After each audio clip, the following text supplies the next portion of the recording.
In this video, we're going to talk about learning outcomes and authentic assessment. There's a lot of content here, so we're going to go through it pretty quickly. We're going to talk about learning outcomes and then the ISTE student standards, which are learning outcomes specific to technology and digital literacy. We're going to talk about authentic assessment, a different type of assessment building on what we've talked about before, and then putting it all together through backwards design. So first is learning outcomes, and we all have different experiences, different experience levels with learning outcomes. So I just want to quickly overview, the purpose of learning outcomes is trying to determine, what do we want our students to be able to do? And when we think about that, sometimes it's like, what do we want them to be able to answer on a test? But it's also important to think about, what do you want them to remember or be able to do in 10 years? So this comes from Wiggins and McTighe, who wrote Understanding by Design, and they talk about this. There's a lot of stuff that it's worth being familiar with. There's some stuff that's important to know and do, and then there's some stuff we really need an enduring understanding of. And so as you're trying to come up with learning outcomes, it helps to think of these areas, what's most important in any content area that you want your students to know and know across their life. So to find those enduring understandings, you can think about what experts in the discipline do and what they think. What's going to actually help them understand the world? How do you use something in your life? How does it impact your life? And what do you want to transfer beyond the lesson? So there's a lot of different sources you can go to for content area standards, and most states have their own standards. I'm just going to show you a couple of examples because you'll need to go find some content standards. This is New Zealand's site, and New Zealand has a pretty cool website with the nice broad competencies, and within subject or content areas, they have much more detail, and I'm just going to pull up this on my other screen here so I can show you specifically.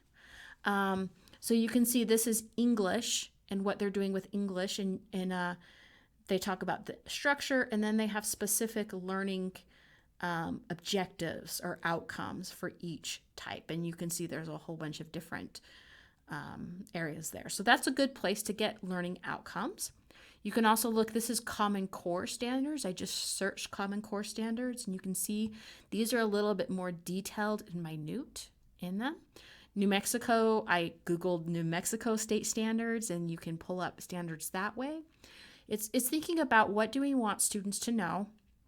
But I do want you to make sure that you don't only focus on the little standards, that you also think about this enduring understanding and what we want students to know.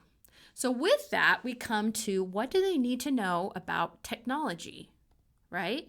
We've talked a lot about media literacy or digital literacy and what they need to know to be successful. They need skills in that. And so it's important we also think about not just academic content, but what do they need to know with technology and media? And this is where the ISTE student standards come in. And ISTE stands for I should look it up and I'll tell you. Well, let me look it up. I'll tell you right here. We'll pull up the website here. I should know these things. International Society for Technology in Education, I think. It doesn't even say, but I think that's what it is. And they have a lot of different standards. They have standards for educators and educational leaders and a whole bunch of stuff. But these are the ones for students. And the interesting thing about the ISTE standards is a lot of them aren't really technology specific. So for example, I can say like global collaborator or knowledge constructor. Knowledge constructors, they create a variety of resources. It does have using digital tools, but they employ research strategies to find information. They evaluate accuracy, perspective, credibility, and relevance. There's some stuff about team building, building networks, customizing learning environments, setting goals. So it's really as much about digital literacy and literacy in today's world as it is about technology. And so these are just really good standards we're going to build off of. The cool thing is they have more explanation in the hover here, and there's videos about all these standards. So that'll be useful to you, I think. So that's what we're going to use as far as the student standards. All right, so now we're going to talk about authentic assessment. This is how do we determine whether students have met these standards, these content standards, and these ISTE or technology standards? And we talked about, formative and summative assessment and quantitative and qualitative. And one type of qualitative is this idea of authentic assessment. In authentic assessment, we're using creative learning experiences to see how their knowledge works in realistic situations. So it's not just a test, it's how do they use it in the real world. It measures their success in ways that is relevant, right? Realistic and relevant to the skills once they finish the course or degree program. We want to see, what do they need to be able to do and understand long term, and we want to assess, determine whether whatever instructional methods we use help with that. So in order to do this, we have to find creative learning experiences. So that comes to this question of what can students create? And I'm just going to show you some examples. These are things from students of mine in the past, graduate students, and things they had their students do. So here's an example. This is a content area of Egypt, and they created a newspaper using a tool called FlipSnack about Egypt and the Nile. And so you can see in this type of media format, they're able to kind of pretend like, what was happening in those days, how would Egyptian people think, what types of things might be in the news and affect their daily life. And so it becomes an assessment where creating it, students learn, but also by looking and seeing what they created, it helps you see if they understand the key learning outcomes, both the digital creation and the content. This is someone who did some stuff on Trevor Noah with their class and actually created like a fake Instagram account for Trevor Noah.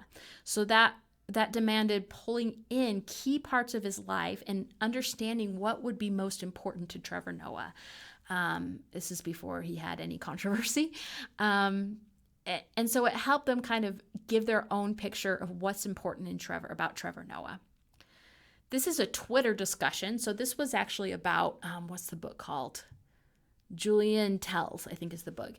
And so there's some websites you can do fake Twitter feeds. And so they were teaching point of view. And so they created a Twitter discussion between these two different characters. And so to do that, they had to think about how would this character conceptualize things? How would this character conceptualize things? And they had to apply it directly into this Twitter feed.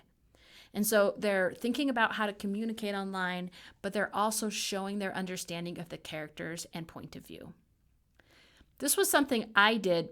I wanted my students, I was teaching freshmen, and I wanted them to understand how to use communication technologies and think about how it's affected society. So I asked them to create a Flipgrid video pretending like they were a person from a different period of time. So this is a student who talked about being an announcer on the radio for baseball and what that would look like. And it helped me see how well she was conceptualizing the impact of radio on society and culture at the time. All right, so moving on. The idea of this is to really get to some deep and authentic learning. And this is a great example. This is a student of mine in Illinois. And she did this with some of her students, actually. And this was a summer project where they created what they called hydro beings. They came up with that name. They studied the water cycle, and they created these characters. And these are students with emotional challenges, social emotional challenges. And they were in a special program. They created these characters to show the water cycle. They created a book, actually, telling the story. They created this poster. And then they actually did a project where they actually raised money for Water for South Sudan. So these students are engaging in creating products that's showing their understanding of the water cycle at a much deeper, more authentic level. Okay, so that is authentic assessment. It serves for both understanding content, but also for showing and proving that you understand something. So we're going to put it all together, and we're going to use this understanding by design, backwards design process, where we start by saying, what's the desired results? That's the learning outcomes or standards. What do we want students to be able to do at the end of this? And what do we want them to understand across time? Then we determine what's acceptable evidence. What type of assessment evidence do we need to determine whether they met these standards and outcomes? And for fun, we're going to focus on authentic assessment. And then from there, we can plan our learning experiences and instruction. And that's what I call design for learning. You're creating a combination of activities and technologies to help them meet these standards. So just a brief example, and I am not an expert in this area, but it was an interesting example to me. We're talking about natural selection, and I chose this. This is a standard, a content area standard from the New Zealand curriculum. And it's about evolution. We want students to explore patterns in the inheritance of genetically controlled characteristics, okay? And I decided to pair this with an EDIT standard. We're going to mix these together. And I wanted this standard about students communicate complex ideas clearly and effectively by creating or using a variety of digital objects like visuals, models, and simulations. These two standards seem to go well together because natural selection is a complex idea. And I know that there are some simulations that can help with that. And so I'm going to pull together these standards. And then I say, okay, how am I going to assess this? What's an authentic assessment? And what I decided is I wanted students to be able to create some form of digital media that explains a case of natural selection. Now, I like to leave media formats open to students as long as it's appropriate. Sometimes it's better to tell them what format, but sometimes it's good for them to have a choice. So in this one, I had video, poster, comic strip, infographic might be a good one too. Part of the test is whether students can choose an appropriate format. And then when they create this media, I want to make sure they're using these terms effectively. And another part of this is actually taking digital assets like this simulation and using that in their explanation. And this is pulling in some TPAC. I'm not going to go into that in detail, but I just want to show you this simulation. This is the natural selection simulation, and they can go through and they can add a mate, they can change the weather, they can change the fur colors and mutations, they can add wolves, and they can watch what happens over time if they skip across generations. So they can actually experiment with natural selection, and then they can take screenshots or videos from this and use that to create kind of a report, but just a explanatory video or poster or something on natural selection. So I'm bringing in the content area, but also they're having to use the digital medium to communicate their understandings and using this simulation to communicate it. So ultimately, I have to have some type of learning design that's going to support them in being successful in that assessment. So we can start with just researching vocabulary. They can explore the simulation itself and discuss, and they can kind of create a model of natural selection, making sure that they're talking about it and using these vocabulary words as they go.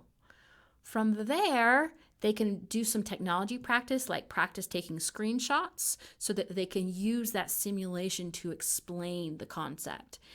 And then they can create that digital media. And if they can do that effectively, I know that they have met this standard and they've met this standard. I want them to meet both. That's why they've got to create some type of digital media to explain this complex concept of natural selection. Okay, so that is combining standards into an authentic assessment. All right, key takeaways. It's really fun to experiment with combining a content area with a technology standard. So I combined that evolution or natural selection with the communicating complex ideas with simulations. That can create some really interesting lessons. And then creative authentic assessments, it can support digital literacy development. So through the process of creating their products, they're developing digital literacy, and it can help me assess and determine how well they've met those standards. All right, thanks for watching.